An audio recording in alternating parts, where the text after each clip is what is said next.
As you can read the title, Sledger is probably the most expensive event tower you will never use.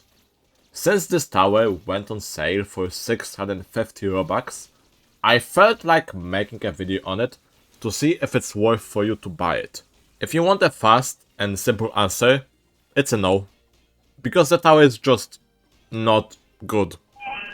If you are still here, that means you want to hear slightly longer version. Sledger isn't that bad on its own.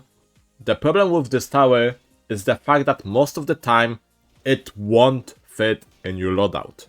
So you normally end up never taking it, even if its DPS potential is good. Sledger is this weird hybrid of a DPS and a stall tower in one. While it does its job at being that kind of tower, it's not great at either of them. And that's the first reason why you will never use it. It's not reliable DPS, and it's not good at freezing enemies either. That's simply because the amount of sledgers you need for them to make any impact at all. And by the way, sledgers are expensive. It almost costs 40,000 to max one out. And you need at least 2-3 of them to reliably freeze anything. While something like Cryomancer might not deal a lot of damage, but it only costs like 10,000 to freeze most of the stuff with much bigger range than Sledger. Second reason is the commitment. By that I mean the loadout commitment. Sledger is a freeze tower, and since Pyromancer and freeze towers cancel each other out, you normally never want to have a fire and ice tower in the same match. This applies to every single freeze tower in the game, so why do I even mention it? Well, that's because Sledger is the only ice tower in the game that doesn't drop enemies' defense. Reducing enemy defense is huge. Sledger not having the ability to do so is a very big downside.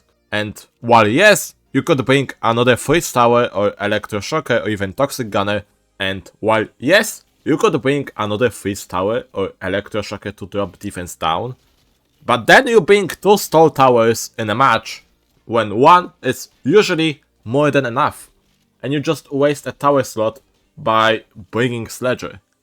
You normally don't want to bring 2 DJs in the same match, and you usually don't want 2 stall towers either.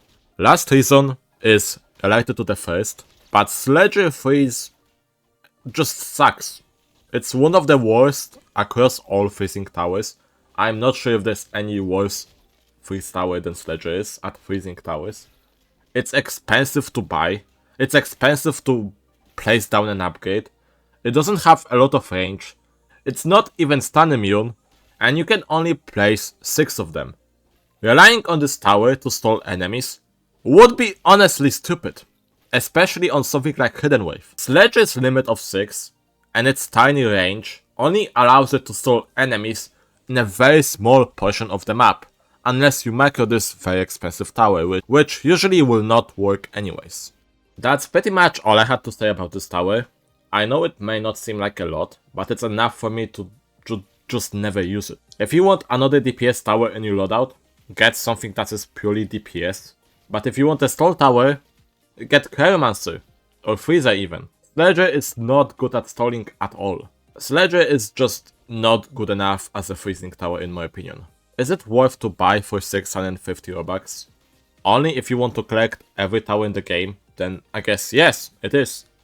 But if you want a tower that will help you beat game modes, Sledger is not that type of tower. Anyways, that's it. See ya.